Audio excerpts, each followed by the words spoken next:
Welcome back to my new video. नमस्कार दोस्तों, कैसे हो सभी लोग। मैं हूं आप सभी का कबीर सिंह भाई।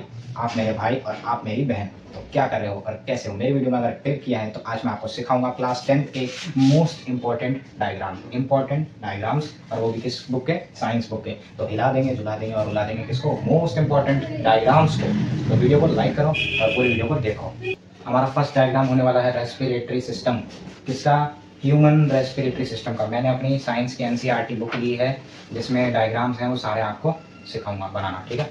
जैसे डायग्राम दिखते हैं जरूरी ही नहीं है कि आपको वैसे ही पेपर में बना के आने हो। आपको लेबलिंग आनी चाहिए कि इसको क्या कहते हैं, उसको क्या कहते हैं, इसको क्या कहते हैं, उसको क्या कहते हैं। समझ गए ना? आपको वो आना चाहिए। डायग्राम चाहे कैसे बनाओ आपको मार्क्स मिलेंगे, बस आपको समझाना है टीचर को कि ये ऐसे होता है, ठीक है। आज हम बना रहे हैं ह्यूमन रेस्पिरेटरी सिस्टम। तो सबसे पहले हम डिनोट कर लेते हैं क्या बनाने वाले हैं। हम सबसे पहले नाम लिख लेते हैं human respiratory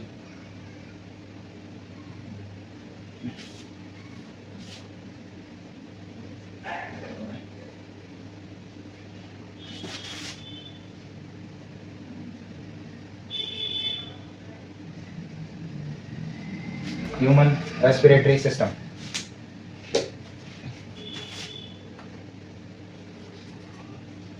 okay okay okay, perfect. हमने ह्यूमन रेस्पिरेटरी सिस्टम का थोड़ा सा तो डायग्राम बनाया है। कुछ इस प्रकार से होता है। आपको स्क्रीन के ऊपर एक बार फर्स्ट टाइम शो हो जाएगा, फिर आगे मैं बना रहा हूँ, ठीक है। कुछ इस प्रकार से होता है और इसकी एक नाक। हाँ रुको। तो हमने कुछ इस तरीके से इसको बनाया है। अपन यहाँ पे आँख बना सकते हैं। आप जैसे जैसे इसको मॉडिफाई करोगे होता जाएगा, ठीक है। आप बस इसे मॉडिफाई कर दो कि अपन ने जैसे अपन थोड़ा देख के बना रहे हैं। तो यहाँ पे अपन इसके कान बना सकते हैं और क्या कर सकते हैं, यहाँ पे इसके वो हाथ वाला बना सकते हैं। ओके, इतना परफेक्ट है, इतना परफेक्ट है, परफेक्ट है।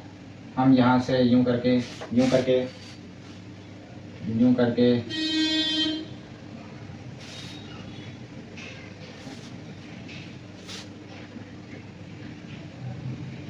यूं ले जा सकते हैं, यूं ले जा सकते हैं, यूं ले जा सकते हैं, यूं ले जा सकते हैं, यूं ले जा सकते हैं, ले जा सकते हैं भाई, ले जा सकते हैं, आप भी ले जा सकते हो, बना सकते हो, ठीक।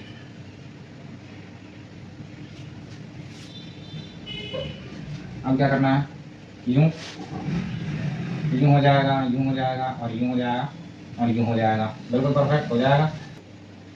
इसके लंग्स बनाएंगे, लंग्स बनाएंगे, बन गए लंग्स, बन गए लंग्स, बन गए। यहाँ पे लंग्स के अंदर थोड़ी सी हमारी भाषा में तरेड़ बनाएंगे। ये लो, ये लो, ये लो, ये लो और ये लो, ठीक है। बना दी, बना दी, बना दी, बना दी। यहाँ पे एक लाइन, यहाँ पे यूं, ये बना दिया। यहाँ पे एक, यहाँ पे यूं बना दिया। नॉर्मल है, बना सकते हो। और एक नीचे हम बनाएंगे यूं करके, यूं यूं यूं यूं यूं यूं, ठीक है भाई। बंदे के हाथ पे मत जाना, बहुत शक्तिशाली बंदा है, हाथ पे मत जाना बंदे के, ठीक है। तो अब हम इनको डिनोट करते हैं, हमारे इनके नाम वगैरह देखते हैं।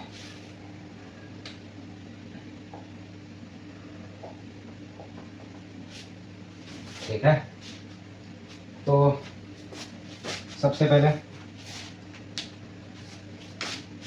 इधर इसे क्या कहते हैं, ट्रेचिया, TRACHEA, ट्रेचिया, ट्रेचिया कहते हैं, ठीक है। ये अपना लंग्स है, ये लंग्स है, आपको पता है ये लंग्स है। और इस साइड नोज लिख सकते हैं, अगर आप चाहो तो लोग नोज लिख लेंगे। और हम क्या लिख सकते हैं, और ये जो नीचे है ना, ये जो नीचे, इसको हम डायपरगम बोल सकते हैं। क्या बोल सकते हैं, DIAPHDRAM,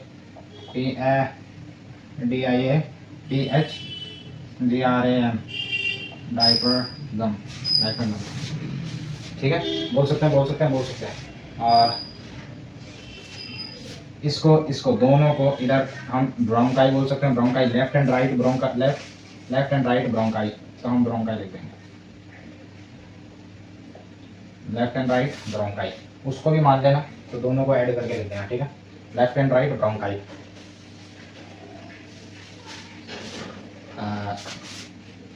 इसको बोलते हैं, इधर वाले को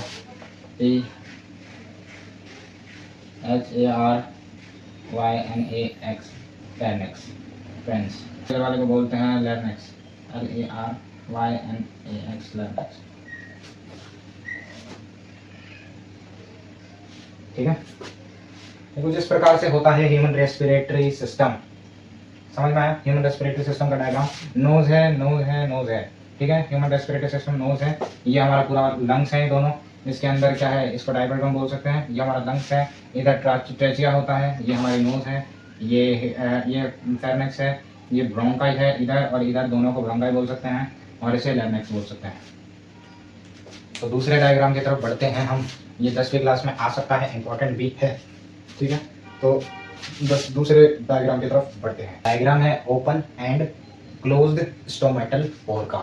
स्टोमेटल पोर क्या होता है? स्टोमेटल पोर बेसिकली पूरा की पूरा हरे रंग का होता है, जैसे कि आपको साइड में डायग्राम की इमेज शो हो रही है। ठीक है, बोर्ड पे शो नहीं हो रही, साइड में फोटो में शो हो रही है। ठीक है, तो ये पूरा की पूरा हरे रंग का डायग्राम होता है, ग्रीन रंग का डायग्राम होता है। बेसिकली स्टोमेटल पोर आपको, ये एक स्टोमेटल पोर है, ये भी एक स्टोमेटल पोर है। ये आपको कहाँ देखने को मिलता है? जो आपकी पत्ती होती है, पत्ती उसके ऊपर जो छोटे छोटे पोर्शन होते हैं, जगह, उसके जो जगह होती है ना, वही होता है स्टोमेटल पोर, जो फोटोसिंथेसिस का काम भी करता है और पानी भी लेता है। पेड़ में जब खाना बनता है ना, जब पेड़ के पत्तियों में खाना बनता है, तो वो काम कौन करता है? पानी लेने का, और कार्बन डाइऑक्साइड लेने का, और जो सनलाइट आ रही है उसको लेने का, और क्लोरोफिल वगैरह का सारा काम यही करता है स्टोमेटल पोर। और ये होता है पत्तियों के अंदर, छोटे छोटे पोर्शन होते हैं उसमें। तो हम क्या करते हैं, लेबलिंग कर देते हैं। मैंने डायग्राम पहले ही बना दिया है, तो आप भी कुछ इस प्रकार से बना लेना। आपके एनसीईआरटी की बुक में आपको चैप्टर आपका है कौन सा, आपको लाइफ प्रोसेस के चैप्टर में आपको मिल जाएगा। लाइफ प्रोसेस के चैप्टर में आपको ये मिल जाएगा। ठीक, तो हम इसको लेबलिंग कर देते हैं। ये बीच वाले को कहते हैं स्टोमेटल पोर, जिसे हम यूं लिख देते हैं। ये होता है स्टोमेटल पोर। ठीक है, ऐसे ही बना सकते हैं। नॉर्मल है, नॉर्मल है। ये जो है, ये क्लोरोप्लास्ट है।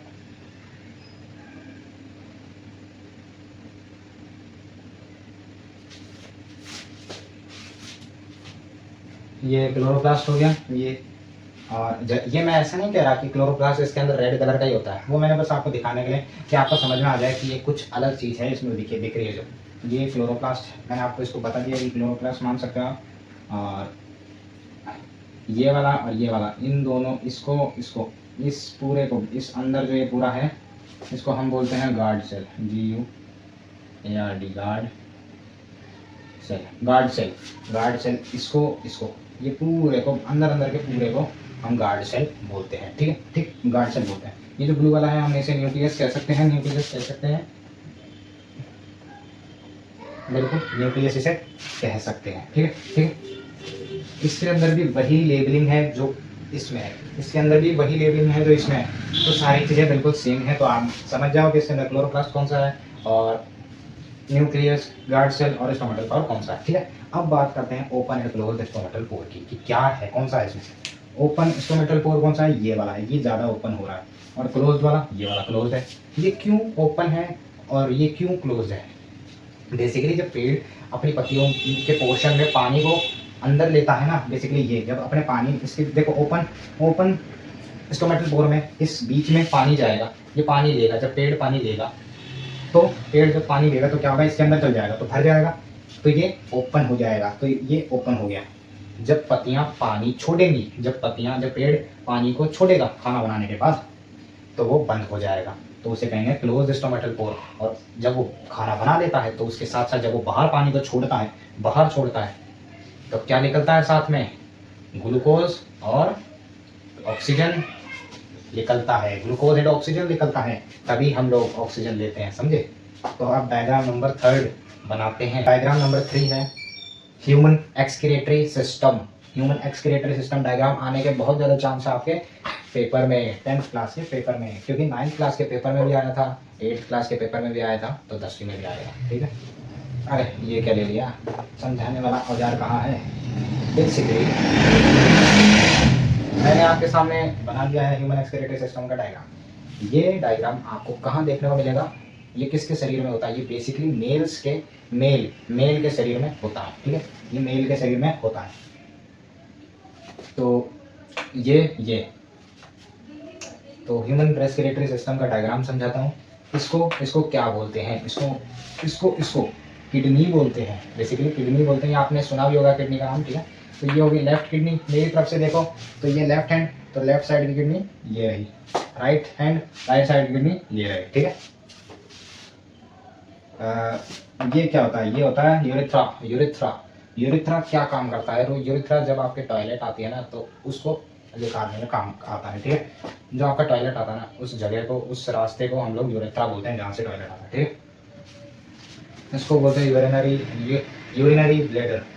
यहाँ पे आपका टॉयलेट बनता है, ठीक है। इस रेड वाले को इसको हम बोलते हैं अरोटा, और इस ब्लू वाले को जो बना रखा है इसको बोलते हैं left renal veins. Left renal veins. आपको अगर डायग्राम इस तरीके से बनाना है तो आप इस तरीके से बना सकते हो, ब्लू एंड रेड कलर डाल के, ठीक है। पर पेपर में आप कलर मत करना, क्योंकि फिर वो ठीक नहीं होगा ना। ऐसे तो अपन कलर कर सकते हैं पर पेपर में नहीं करना चाहिए कलर, ठीक है। तो इस तरीके से होता है ह्यूमन रेस्पिरेटरी सिस्टम का डायग्राम। बिल्कुल मस्त डायग्राम है और आपको मैंने बना के दिखाया है, जैसे कि मैं बता रहा हूँ इसी तरीके से बनाना है, कोई हार्ड डायग्राम नहीं है। सबसे पहले ये दो किडनी यूं कर लेना, जैसे मैं साइड में बना के दिखा देता हूँ, यूं कर लेना और यूं कर लेना, यूं कर लेना। यहाँ से एक जाएगा, यहाँ से दूसरा जाएगा, ठीक है, यूं और यूं, और यहाँ से एक जो होगा ये आएगा और एक ये, ठीक है। तो इसी तरीके से है किडनी का डायग्राम, ह्यूमन रेस्पिरेटरी सिस्टम का डायग्राम बिल्कुल सेम टू सेम है, देख सकते हो आप। ये दो यहाँ पे थोड़ा ऐसा हो गया, जो कि आप इसे यूं करके और यूं करके मिला सकते हो, तो ये हो जाएगा ह्यूमन रेस्पिरेटरी सिस्टम का डायग्राम। कैसा लगा, दोनों सेम है, बिल्कुल सिंपल है, आप बना सकते हो, ठीक है। डायग्राम नंबर 4 आपको दिखाता हूँ। डायग्राम नंबर 5 है फ्रेगमेंटेशन। फ्रेगमेंटेशन इन साइप्रोगायरा। फ्रेगमेंटेशन इन सेप्रोगायरा का डायग्राम है फिफ्थ वाला, फ्रेगमेंटेशन इन सेप्रोगायरा, ठीक है। सेप्रोगायरा बेसिकली एक ऑर्गेनिज्म है और ये एसेक्सुअल ऑर्गेनिज्म है, ठीक है। एसेक्सुअल ऑर्गेनिज्म है ये सेप्रोगायरा। सेप्रोगायरा बेसिकली क्या करता है, सेप्रोगायरा मैं आपको पहले सारे के नाम बता देता हूँ। ये जो है ये दो भागों में डॉटर सेल टूट के बनी है, ठीक है। इसको आप पेरेंट सेल मान सकते हो, इसको आप दोनों को डॉटर सेल मान सकते हो, इसको आप पेरेंट सेल मान सकते हो, ठीक है। फ्रेगमेंट हुआ है ना, दो साइड में टूटा है तो फ्रेगमेंट हो गया। और किसकी फॉर्म में हुआ है ये पूरा, फ्रेगमेंटेशन की फॉर्म में हुआ है, ठीक है। तो हम कह देंगे जब भी आपसे कोई पूछेगा सेप्रोगायरा किसकी फॉर्म में, किसकी फॉर्म सेप्रोगायरा एसेक्सुअल रिप्रोडक्शन किसकी फॉर्म में होता है, तो हम बताएंगे फ्रेगमेंटेशन की फॉर्म में सेप्रोगायरा एसेक्सुअल रिप्रोडक्शन उसका प्रोडक्शन होता है, ठीक है, फ्रेगमेंटेशन की वजह से। तो फ्रेगमेंट हो गया। सेप्टा। सेप्टा ये बीच में जो जगह है ना लाइन जैसी, ये जो लाइन जैसी जगह इसको हम सेप्टा कहते हैं, सेप्टा, SEPTA सेप्टा। ये जो DNA जैसी कुछ ऐसे लाइन सी जा रही है ना, लाइन DNA जैसी, इसको हम बोलते हैं spiral chloroplast, सिप्रल chloroplast, सिप्रल chloroplast, सिप्रल chloroplast बोलते हैं इस लाइन को, ठीक है। ये जो DNA जैसी लाइन है इसको सिप्रल क्लोरोप्लास्ट बोलते हैं। अब बताता हूँ इसका काम क्या होता है। ये एक ऑर्गेनिज्म है असेक्सुअल रिप्रोडक्शन वाला, ठीक है। ये इसको ऐसा बनाया जाएगा, आपको पूछेगा कि फ्रेगमेंटेशन इन सेप्रोगायरा का डायग्राम बनाओ, तो ये आपको बनाना है कुछ इस प्रकार से। ये ऐसा डायग्राम होता है, ठीक है। सेप्रोगायरा क्या करता है, जब वो पेरेंट सेल डॉटर सेल में, जब एक पेरेंट सेल दो डॉटर सेल बनाता है तो क्या करता है, टूट जाता है। तो इसके दोनों भाग टूट जाते हैं, ठीक है, टूट जाते हैं। ये कुछ इस प्रकार से अलग हो जाते हैं, फ्रेगमेंट हो जाते हैं, ठीक है। तो हम उन्हें डॉटर सेल के नाम से बुलाते हैं, ठीक है। तो इसी प्रकार से होता है कि जब एक पेरेंट सेल दो भाग में टूट के इधर इस तरीके से बन जाता है तो हम उसे डॉटर सेल कह देते हैं।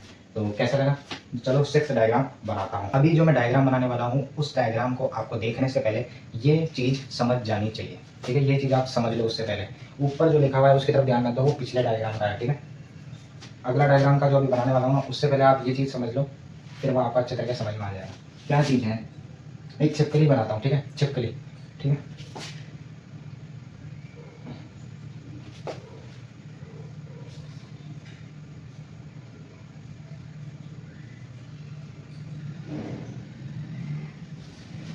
ऐसी होती होगी क्या पता छिपकली।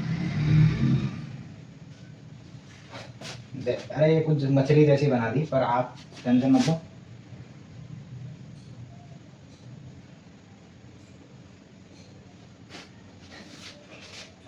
हमारे घर की छिपकली ऐसी होती है, ठीक है। हमारे घर की नहीं, सबके घर की छिपकली ऐसी होती है भाई। मेरे को बनानी नहीं आती छिपकली, मैंने जैसी बनानी थी बना दी, ठीक है। ठीक है। ये क्या है, एक छिपकली है, ठीक है, समझ में आ गई। ऐसी छिपकली होती है, इसकी जब बीच में से पूंछ टूट जाती है, जब इसकी पूंछ टूट जाती है, जब इसकी पूंछ टूट जाती है, जब इसकी पूंछ टूट के अलग हो जाती है, मैं क्या कह रहा हूँ, जब छिपकली की पूंछ टूट के अलग हो जाती है तो क्या होता है, ये पूंछ नीचे, ये पूंछ को अपनी साइड में कर लेते हैं, ये नीचे गिर गई जैसे इसकी पूंछ, ठीक है, ये पूंछ, ये वाली पूंछ नीचे गिर गई, ठीक है। तो ये छिपकली क्या करती है, रीजनरेशन करती है, रीजनरेट करती है, फिर से अपनी पूंछ को बनाती है। तो हम क्या कह सकते हैं कि ये अपनी पूंछ फिर से बना लेगी, तो ये अपनी पूंछ फिर से बना लेगी। ये क्या करेगी, रीजनरेशन, रीजनरेट करेगी अपनी पूंछ को। और इसकी जो टूटी हुई पूंछ है ये तो इधर अपन को मिल गई, ये टूटी हुई पूंछ इधर की गई है, तो हम इसको हटा देते हैं। इसने क्या किया, अपनी पूंछ बना ली। आपने देखा होगा, जब भी आपके घर पे देखा होगा, एक छिपकली होती है, उसकी पूंछ टूट जाती है तो वो अपनी पूंछ को फिर से बना लेती है। तो उसके पास क्या पावर होती है, रीजनरेशन की, रीजनरेशन की पावर होती है, ठीक है। रीजनरेशन होता है उसके पास, जिससे वो अपनी पूंछ बना लेती है। रीजनरेशन क्या ह्यूमंस में भी होता है, यानी हम लोगों में, आप में, हम में, ठीक। क्या होता है, हाँ बिल्कुल होता है। आपके लीवर में होता है, जब आपका लीवर किसी को डोनेट करना होता है ना, जब किसी को लीवर की जरूरत पड़ती है तो वो आपके लीवर का, जब आपके वो लीवर का छोटा सा भाग अलग कर देता है, क्या करता है, अलग कर देता है। जैसे यहाँ से काट दिया तो ये अलग करके दूसरे जिसको जरूरत होती है उसको दे देता है, क्योंकि लीवर जहाँ से काटा है ना वो अपना भाग फिर से बना लेगा, ठीक है, फिर से वो अपना भाग बना लेगा। इस तरीके से होता है कि लीवर अपना भाग फिर से बना लेता है, जो लीवर का हिस्सा काटा जाता है, ठीक है। तो लीवर के पास भी, हमारे लीवर के पास भी रीजनरेशन है। हम मेन टॉपिक पर आते हैं। जब एक छिपकली की पूंछ कटी तो उसने अपनी नई पूंछ बना ली, रीजनरेट कर ली। पर जो इसकी कटी हुई पूंछ है, अब जो इसकी कटी हुई पूंछ थी, अब जैसे इसकी ये कटी हुई पूंछ है, ठीक है, ये इसकी कटी हुई पूंछ थी, क्या ये इसकी पूंछ, ठीक है, ये इसकी, इस छिपकली की कटी हुई पूंछ है। अब क्या इस पूंछ से ये अपना आगे का हिस्सा, देखो एक छिपकली अपना पीछे जब उसकी पूंछ टूट जाती है तो उसे रीजनरेट कर लेती है। क्या उसकी पूंछ आगे का जो हिस्सा, आगे का जो हिस्सा, आगे की पूरी लिजार्ड को रीजनरेट कर सकती है, कर सकती है, नहीं कर सकती, नहीं कर सकती ना। एक लिजार्ड अपनी पूंछ को रीजनरेट कर सकती है, एक लिजार्ड अपनी पूंछ को रीजनरेट कर सकती है, पर एक पूंछ पूरे लिजार्ड को जनरेट नहीं कर सकती। अरे ये लिजार्ड थोड़ी एक ही है, बस वो थोड़ा डिफरेंस हो गया। वैसे इसे भी लिजार्ड ही मानो, इसे भी लिजार्ड मानो, इसे भी लिजार्ड मानो, वो गलती से ऐसा हो गया, ठीक। तो एक लिजार्ड अपने आगे का हिस्सा नहीं बना सकती, एक पूंछ लिजार्ड नहीं बना सकती, रीजनरेट, एक पूंछ रीजनरेट नहीं कर सकती, किसको, लिजार्ड को। एक लिजार्ड अपनी पूंछ को जरूर रीजनरेट कर सकती है। क्या आपको पता है, एक होता है, एक ऑर्गेनिज्म है जो अपने हर जगह के कटे हुए भागों से एक नया ऑर्गेनिज्म बना लेता है उसका। जैसे ये कालू है, जैसे इसका नाम कालू है, ठीक है, इस बंदे का नाम कालू है। इसका भाग यहाँ से कटा, यहाँ से इसकी टांग कटी, यहाँ से इसकी गर्दन कटी, ठीक है, इसका मुंह कटा, यहाँ से इसका मुंह, इसका पेट, और यहाँ से इसकी टांग। तो इसके जो मुंह है वो यूं हो जाएगा, इसका भाग आधा, मुंह का भाग ऐसे निकाल दिया, ठीक है, गर्दन का भाग मैंने ऐसे निकाल दिया, पेट का भाग मैंने ऐसे निकाल दिया, और टांग का भाग मैंने ऐसे निकाल दिया, पैर का भाग ऐसा, पेट का भाग ऐसा, और बीच में गर्दन का भाग ऐसा, आंखों का भाग ऐसा, ठीक, हिस्सा। तो इसका जो कटे हुए हिस्से वो साइड में रख दिए। क्या ये इन सबको जोड़ के, क्या ये ध्यान से सुनो, क्या ये इन सबको जोड़ के एक नया ह्यूमन बीइंग बना सकता है? हाँ बिल्कुल बना सकता है, पर वो ऑर्गेनिज्म एक मेल, एक फीमेल, एक ह्यूमन बीइंग नहीं है, वो एक दूसरा ऑर्गेनिज्म है। मैंने आपको सिर्फ समझाया है कि अगर कोई भी उसका भाग कटेगा, जैसे इसके 4 भाग कटे हैं, तो ये अपने जैसे 4 बना लेगा, ये अपने जैसे 4 बना लेगा, 4 ऑर्गेनिज्म बना लेगा, ठीक है, ये अपने जैसे 4 ऑर्गेनिज्म बना लेगा। पर वो एक मेल के पास नहीं होती वो ये एबिलिटी, ना फीमेल के पास होती है, ना ह्यूमन बीइंग के पास होती है, ना एनिमल्स के पास होती है। एक है जिसको हम बोलते हैं क्या, डायग्राम दिखाता हूँ बना के। डायग्राम है रीजनरेशन इन प्लेनारिया। जो अभी मैंने आपको बताया ना कि एक ऑर्गेनिज्म है जिसका कोई भी भाग कट जाएगा, कोई भी हिस्सा कट जाएगा, वो उससे एक नया ऑर्गेनिज्म बना लेगा। तो वो है रीजनरेशन इन प्लेनारिया, वो प्लेनारिया है और वो कैसा दिखता है, वो ऐसा कुछ दिखता है। ये इंपॉर्टेंट डायग्राम है आपके क्लास 10th का, या आपके पेपर में जरूर आ सकता है। 2 से 3 मार्क्स में आपको ये डायग्राम बनाने को दिया जाएगा।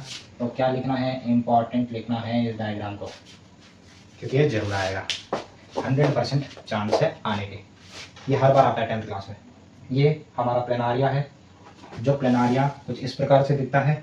ये 3 भागों में टूट गया। ये प्लेनारिया के 3 हिस्से हो गए, देख सकते हो 3 हिस्से हो गए हैं। इसकी गर्दन से कट गया तो ये इधर आ गया, अलग हो गया, गर्दन अलग हो गई, पेट का बीच का हिस्सा अलग हो गया और नीचे का हिस्सा अलग हो गया। तो क्या हुआ, ये अलग हो गया। तो अब जो इस हिस्से से इसके नीचे की रीजनरेट होने लगा। इसके ऊपर वाला हिस्सा जो इधर आया तो उससे क्या हुआ, नीचे का हिस्सा, ये वाला हिस्सा रीजनरेट होने लगा। ठीक है, रीजनरेट होने लगा। इसके बीच वाले हिस्से से इसका नीचे वाला हिस्सा रीजनरेट होने लगा और ऊपर वाला हिस्सा रीजनरेट होने लगा। नीचे वाले हिस्से से ऊपर वाला मुंह रीजनरेट होने लगा, ऊपर वाला मुंह रीजनरेट होने लगा नीचे वाली पूंछ से। और ये कुछ आइसक्रीम जैसा नहीं दिख रहा, कोन जैसा दिख रहा है। तो नीचे वाली पूंछ से मुंह रीजनरेट होने लगा। फिर इन तीनों के होने के बाद हमारे जो मेन ये जो प्लेनारिया था, इस एक प्लेनारिया से हमारे 3 प्लेनारिया जन्म ले गए। ठीक है, इस एक प्लेनारिया से 3 प्लेनारिया ने जन्म लिया। इसी को कहते हैं रीजनरेशन इन प्लेनारिया। एक ऑर्गेनिज्म से 3 ऑर्गेनिज्म बन गए। जैसे एक पूंछ की जब एक छिपकली की पूंछ कटी तो उससे छिपकली ने पूंछ को वापस रीजनरेट कर लिया, पर एक पूंछ वापस छिपकली को रीजनरेट नहीं कर सकती। एक छिपकली पूंछ को जरूर रीजनरेट कर सकती है, पर प्लेनारिया का हर हिस्सा कटने के बाद वो अपने कई ऑर्गेनिज्म को रीजनरेट कर देता है, कई ऑर्गेनिज्म को डेवलप करता है, बनाता है। एक प्लेनारिया ने 3 प्लेनारिया को जन्म दिया। किस तरीके से, कट कट कट के।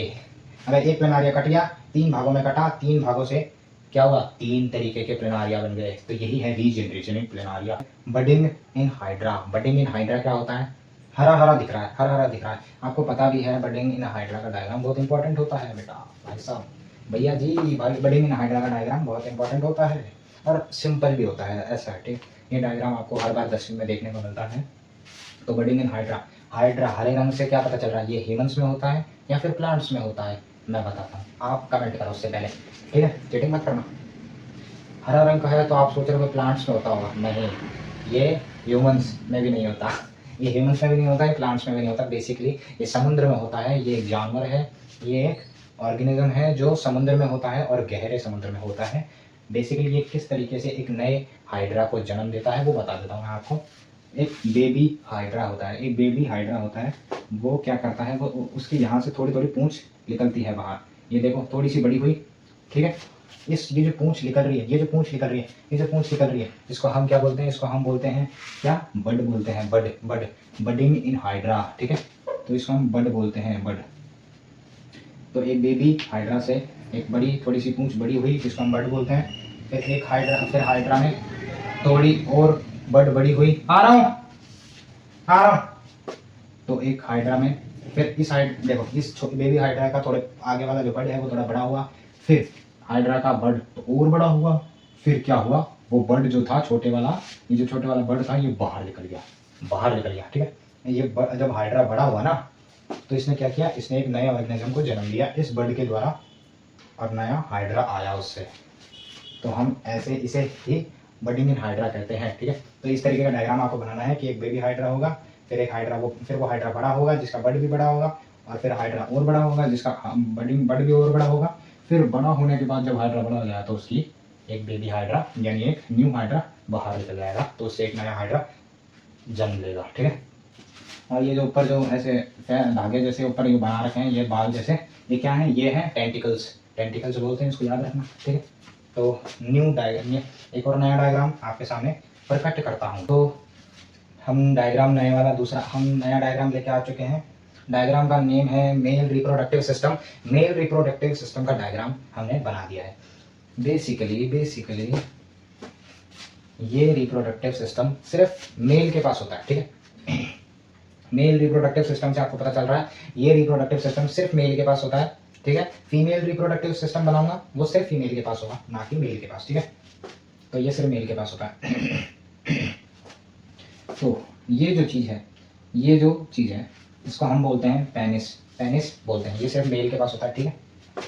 ये मेल के पास होता है तो इसको हम क्या बोलते हैं, इसको बोलते हैं पेनिस। पेनिस, ध्यान से, पेनिस, ठीक है। ये डायग्राम आपके 10th क्लास के बोर्ड पेपर में आपके आ सकता है, तो हम इसे पेनिस बोलते हैं। तो आपने लिख लिया पेनिस, ठीक है। ये बीच में ये यूरेथ्रा क्या होता है? बेसिकली यूरेथ्रा क्या होता है, ये जो बीच में जाती हुई पाइप दिख रही है, ये बीच में से जाती हुई जगह दिख रही है, ये बीच में से जगह निकल रही है, जो पाइप है ना, ये जो जा रही है रास्ता बीच में, इसको ही यूरेथ्रा बोलते हैं। यूरेथ्रा पाइप, जहाँ से टॉयलेट आता है बाहर, ये पाइप से टॉयलेट बाहर आता है, तो हम इसे यूरेथ्रा बोलते हैं, ठीक है। बेसिकली ये डायग्राम कुछ उस प्रकार का है जैसे हमने वो ह्यूमन एक्सक्रीटरी सिस्टम वाला डायग्राम बनाया था, जिसमें ब्लैडर था जहाँ पे हमारा टॉयलेट बनता है, फिर उसमें क्या था, यूरेथ्रा था, जहाँ नीचे जो यूरेथ्रा था वहाँ से निकलता है टॉयलेट, तो ये यूरेथ्रा यहाँ से टॉयलेट निकलता है, ठीक है, यहाँ से, और यहाँ ये ब्लैडर, यहाँ पे टॉयलेट बनता है, ठीक है। ये पेनिस है जिसमें से टॉयलेट निकलेगा, ठीक है। यहाँ होते हैं टेस्टिस, और इसके अंदर होता है वास डेफरनेस, इधर की साइड होता है वास डेफरनेस, और अंदर चलते हैं, यहाँ पर ये जो दो हैं इनको बोलते हैं प्रोस्टेट ग्लैंड। याद रखा। फिर ऊपर चलते हैं, हमें एक ऐसा छोटा सा देखने को मिलता है, हम इसे क्या बोलते हैं, सेमिनल वेसिकल बोलते हैं, ठीक है। फिर ऊपर आने के बाद हमें ये जो पाइप जाती हुई दिख रही है, देखो टेस्टिस में मिल रही है ये पाइप यहाँ पे है, ये उल्टी यहाँ पर आ गई, ठीक है। ये ऊपर से पाइप आती है जो यहाँ पे ब्लैडर में जाती है, ठीक है। अब इस पाइप को भी हम लोग कहते हैं यूरेथ्रा पाइप, क्योंकि ये पाइप यहाँ से आके क्या टॉयलेट को निकालती है, तो हम इसे यूरेथ्रा पाइप बोलते हैं। तो ये है क्या, मेल रिप्रोडक्टिव सिस्टम का डायग्राम है किसका, फीमेल रिप्रोडक्टिव सिस्टम का डायग्राम है। तो समझाता हूँ। देखो, फीमेल रिप्रोडक्टिव सिस्टम में क्या होता है, ये होता है ओविडक्ट और फिलोपियन ट्यूब। इसको कहते हैं, इन दोनों को oviduct and fallopian tube, oviduct और फिलोपियन ट्यूब कहते हैं। इसको क्या कहते हैं, इसको कहते हैं ओवेरी। और ये सिर्फ फीमेल के अंदर होता है, मेल के अंदर नहीं होता, तभी इसे फीमेल रिप्रोडक्टिव सिस्टम कहा गया है। इसको और इसको, ये दोनों के दोनों को कहते हैं ओवेरी। इसको कहते हैं यूट्रस, इसको कहते हैं वजाइना, और इसको कहते हैं कैर्विक्स। इसको कहते हैं वजाइना, इसको कहते हैं यूट्रस, और इसको कहते हैं फिर ओविडक्ट और फिलोपियन ट्यूब, और इसको कहते हैं ओवरी, ठीक है। तो वीडियो को यहीं पे ही समाप्त करते हैं। थैंक्स फॉर वॉचिंग, कि आपने मेरी पूरी वीडियो देखी। तो आप सभी को धन्यवाद, दिल से थैंक्स, ठीक है। तो आप मेरे भाई, आप मेरे बहन, आप सभी ने मेरी 10th क्लास की वीडियो देखी, जिसमें मैंने आपको सिखाया है पूरा most important all NCERT and CBSE diagrams को बनाना, ठीक है। ये सारे डायग्राम जो मैंने अभी आपको सिखाया इस वीडियो में, ये जरूर आएंगे, और इनमें 100 चांस रहते हैं कि ये डायग्राम आपके 10th क्लास के बोर्ड में आए, तो ये जरूर आएंगे। आप इन सब की प्रैक्टिस करके ही जाना, और वीडियो अच्छी लगे तो लाइक करना एंड चैनल को सब्सक्राइब करना। मेरी नए एजुकेशनल वीडियोज़ को देखने के लिए 9th एंड 10th को मैं पढ़ाता हूँ और समझाता हूँ, और ख़ुद भी 10th क्लास में हूँ, और ख़ुद भी अभी तैयारी कर रहा हूँ, और आपको भी सिखा रहा हूँ, ठीक है। तो हमारी वीडियो को यहीं पे ही समाप्त करते हैं। कैसे लगी वीडियो कमेंट में बताना। मिलते हैं आपको अगली वीडियो में। Good bye.